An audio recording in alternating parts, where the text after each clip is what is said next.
Live from the Q1043 Lynch Law Firm studios. 7:38 here at the Q, and we are very excited to have with us in the studio member of the Rock and Roll Hall of Fame, founding member of Foreigner. It's Al Greenwood. Yay! Welcome. Hey, Jim. Hey, guys. Hey, what's going on? Great. Long Island guy. I am a Long Island guy. And did you know, because I have a calendar here, the Today in History calendar, Yes. that Foreigner's Cold as Ice was released on this date, 1977? Wow, I did not know that. Wow. Well, now you know that. How's that for News. timing? And you know, one of the things I always loved about that song, from the very first time that I played it on the radio, which would have been in 1977, is that my old friend, Ian Lloyd, is so prominently featured as a vocalist on that track. Not just, background or harmony vocals, but Ian Lloyd is free and clear right there on that his voice recording. is very distinct. Yeah, and very important. Oh, yeah. To that well, song. he was almost the singer for Foreigner. Mm-hmm. But he had his own record deal, and he couldn't get out of it. Oh, I know. Yeah. I know. He was with Stories. He had that song, Brother Louie. Brother Louie. Oh, yeah, was okay. Huge Yeah. hit. Huge Yeah, hit. Right. and he couldn't get out of the deal. Yeah. Yeah, but he's on all of our Foreigner records in the background vocals. You can hear that raspiness that he has. Oh, now I'm going to have to listen for that. Yeah. Yeah, it's cold as. I mean, it's really. I Yeah. can't sing, so. But Yes, you can. You just did. but going back to. I mean, let's just do a little bragging here. Yeah. Because we've got some cool stuff that we'll be telling you about a little bit later in the show. But there's some bragging that I think is appropriate. Foreigner has more top 10 hits than Journey. Foreigner has as many as Fleetwood Mac. Wow. Okay? Right. That puts things into perspective. That's a lot. Foreigner has, 10 platinum albums? And 16 single hits? Yes. That's a lot. It's incredible, yes. That's 80, a lot. 80 million records sold worldwide. That's incredible. Not too bad. And right out of the box, Foreigner was a hit. I mean, from that first album, feels like the first time, boom. Oh, yeah. It just skyrocketed right out of the... radio just took to it immediately. But the public took to it. That's what's important. Yeah, because everything. radio wouldn't It just get shot on up. it if the public didn't. Yeah, I think we went gold in like 4 weeks Wow. and platinum in 8 weeks. So it was just an incredible ride. I mean, we went out with the Doobie Brothers. That was our first tour. Mm-hmm. And within about 3 months, we were headlining our own shows because we were so popular. Wow. Yeah. Well, we're going to do something we've never done before with this contest, because an artist on the recording that Kristen's going to be singing along with Okay. This is is not in the making room. me nervous at all. is in the room. So it is time to play. Now, the new game show everyone's talking about. Can Kristen Marks hit the mark? Here's your host, Jim Kerr. Oh, I know him. And we have our first contestant from Hawthorne, New Jersey. She's an Uber driver. Her name is Lori. Hi, Lori. Hi, good morning, everyone. Say good morning also to Al Greenwood, a Foreigner. Oh, my goodness, good morning. Good morning, Lori. Okay, so Lori, what do you... How are ya? I'm doing well. All right, we'll go. We'll be right back. Okay, so... You guys take some time. So Lori, what do you think? Yes or no? Will Kristen hit her mark or not? I say yes. Okay, Thank you, it's Lori. a yes from Lori, so stay on the line. And our next contestant is a production manager from Gravesend. It is Frank. How you doing, Frank? Hey, good morning, guys. So you get the default position. If she doesn't hit her mark, you will be the winner, okay? Sounds good. Okay, Frank. You gonna ask Al what he thinks? By the way, Frank, Yes, sir. had you been the Yes. first contestant, would you have said yes or no? Oh, for sure, she's going to nail it. So I'm just going to sit back and lose. Oh, wow. Don't set All me right.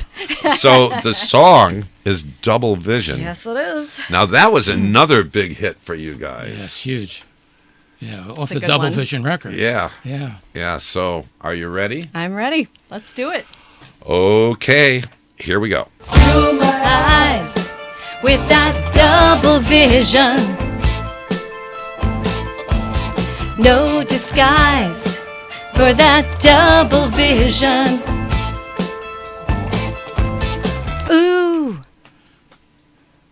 When it gets through to me, it's always new to me.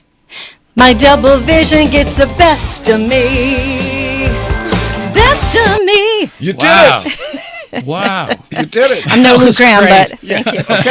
We don't even need the judge. Al said it right away. Amazing. Thank you. You did it. That's one of my Wonderful. favorite Foreigner songs, too, so that was fun.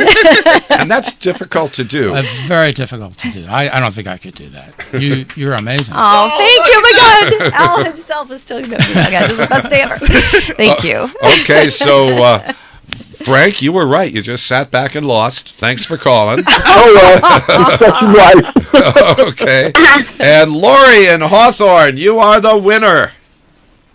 Yay! That's so awesome. Thank you. So we have And tickets. you did a great job. Oh, thank you, Lori. So we have tickets for you to see. You're welcome. So we have tickets for you to see Foreigner and Leonard Skinner at PNC Bank Arts Center on July 26th. By the way, tickets are on sale now at Ticketmaster.com. So, Lori, you stay on the line and we'll set you up with your tickets, okay? All right. Thank you so much. Well, thank you so much for being with us in the morning at Q104.3. And you keep the Q on in your Uber, okay? Okay. I always do. All right. Number one preset. Right It's 7:44 here at Q104.3.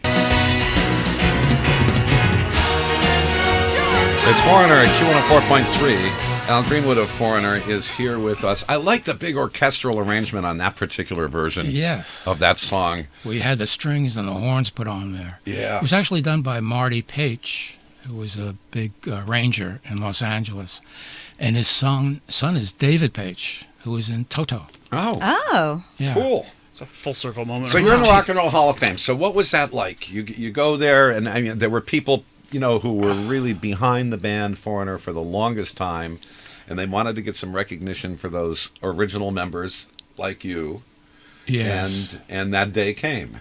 Finally. It's kind of a surreal moment to be there because we waited a long time. It was over 20 years that Since we you were were eligible. eligible. Yes. And when we were announced that we were nominated, we going, oh, okay, this is good. It's a good start. Good start. And then when we got in, it was just amazing. I mean, the feeling through everybody was just so cool. It was sort of bittersweet, too, because we lost Ian MacDonald before Right. that. And King Crimson. King Crimson, yes. Yeah. And some of the members were not in their best of health. So it was just Lou, Rick Wills, and myself that were able to be at the ceremony. But it was just amazing.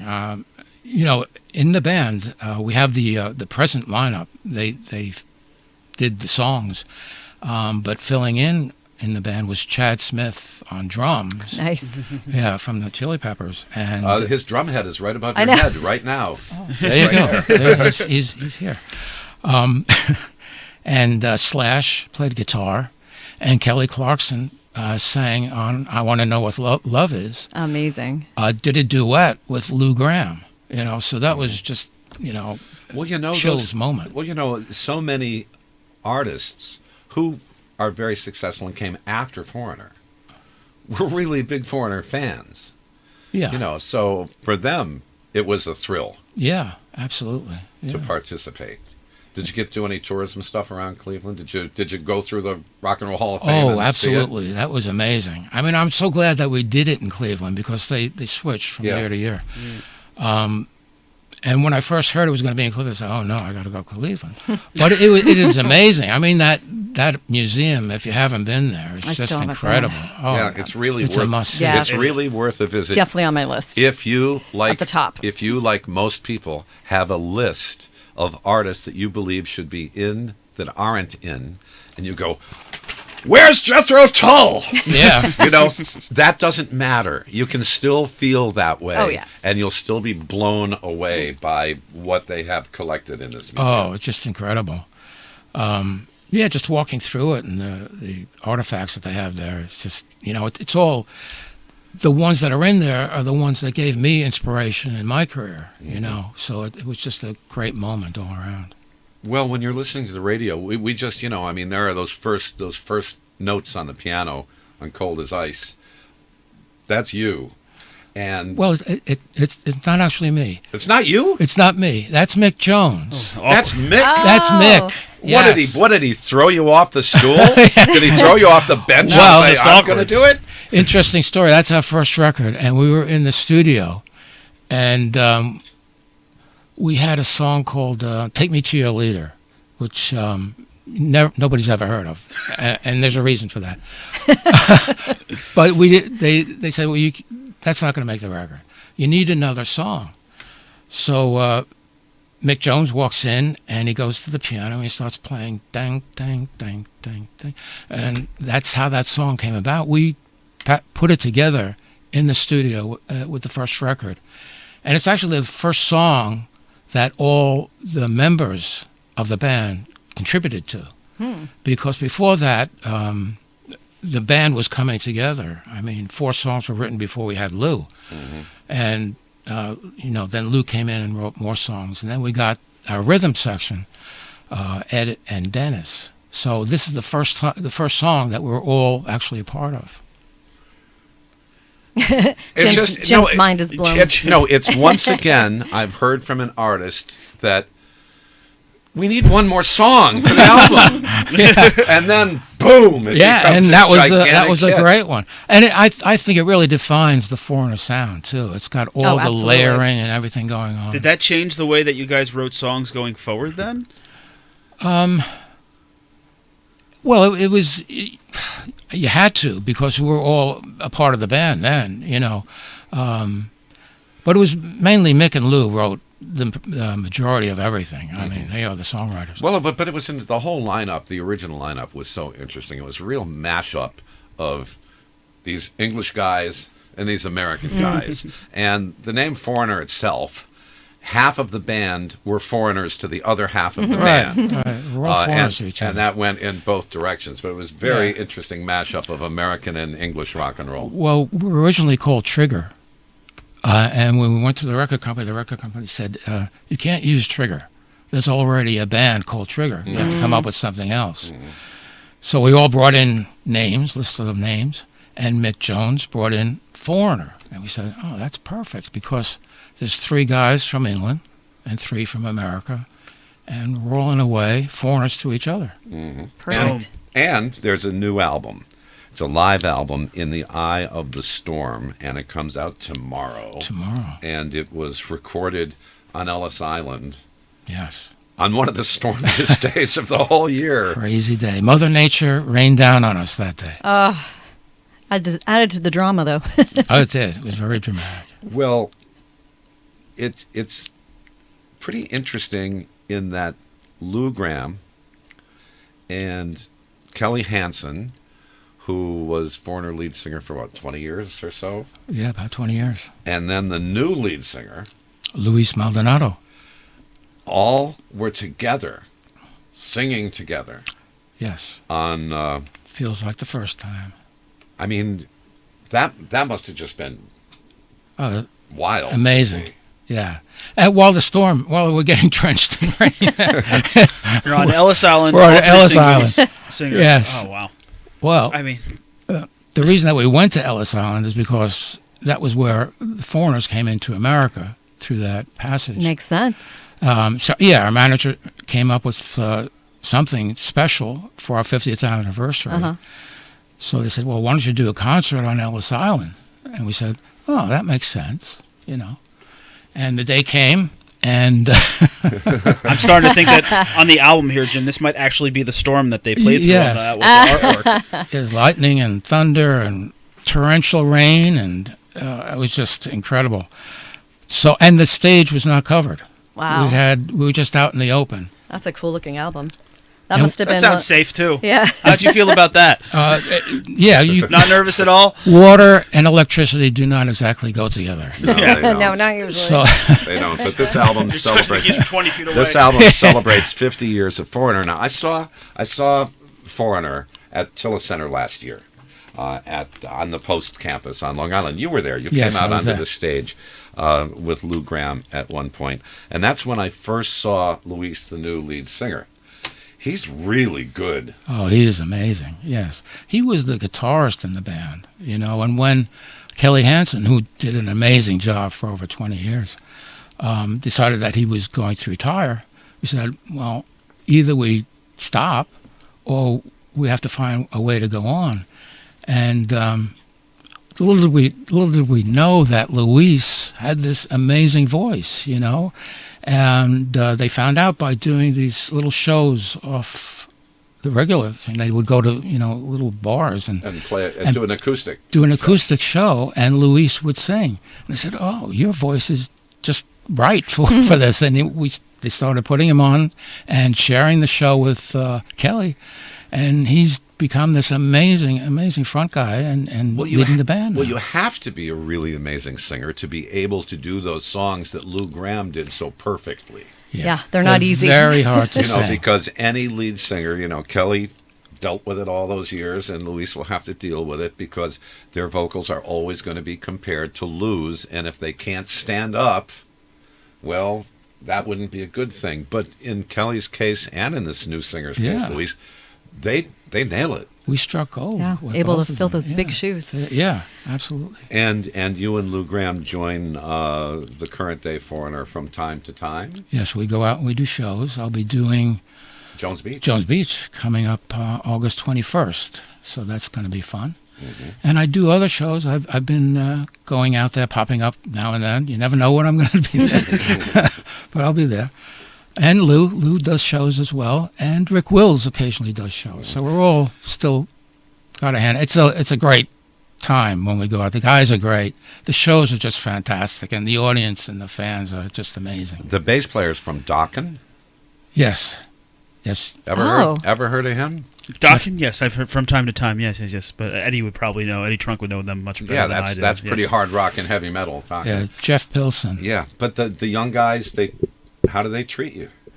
They're great. A lot of respect. They really they want to do the songs right.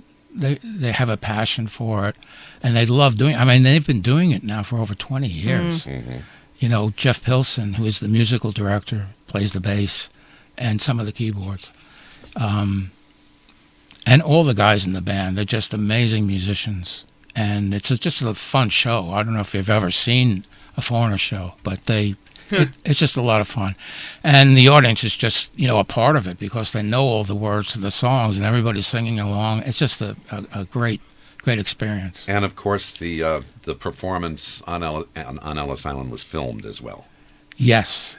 We just to go through what we went through. A lot of stuff going on. Yeah, it's our 50th anniversary, so we're doing a lot of things. So we chose Ellis Island, and when we got to the island, obviously Mother Nature also met us there, and it was a huge storm, rain pouring down, thunder, lightning, wind, and we had invited 250 guests to come, and the only way to get there is by ferry. Mm-hmm. Yeah. So the original concept was you'd be out there, the Statue of Liberty would be right behind you, the skyline of Manhattan would be there. It'd be beautiful. You're going to do this outdoor concert. But it didn't quite turn out that way because the storm came. We had no power to the stage. We have 250 people standing out there in what is now mud. But luckily they had a museum there, which is really, really nice. Yes. Sort of this great hall where they would come through. So we brought everybody inside, and we had to try to figure out a way to put this show on because there was no power to the stage. It was like going to plan B, plan C, what can we do? And we came up with some pretty cool ideas, which is in the film that's coming out this fall. I won't tell you what we did because it's pretty special. Now I'm on the edge. Yeah. But it's pretty cool and pretty magical what we did. And the album is out tomorrow. And yes, the soundtrack album comes out tomorrow. Nice. With the tracks that we were able to get done. We finally got power to the stage, and we were able to do these 5 songs live on stage. Brought the audience back out. It was still raining, but it sort of lightened up a bit. But as we played, it started getting heavier and heavier. And we're getting drenched. It's So you got this magical moment inside, and then just this badass video outside. Yeah. yes, exactly. I just love how you improvised and came up with another plan and weren't like, let's do this another day. Well, and they came up with a great name for the album, In the Eye of the Storm. Al Greenwood, founding member of Foreigner, thank you for hanging out with us this morning. Well, thank you. You know, Appreciate it. here we're honored to have you here. Mm-hmm. Rock and Roll Hall of Famer, one of the all-time greats. Oh, thank you. Thanks Thank a you, lot for visiting with us at Q104.3.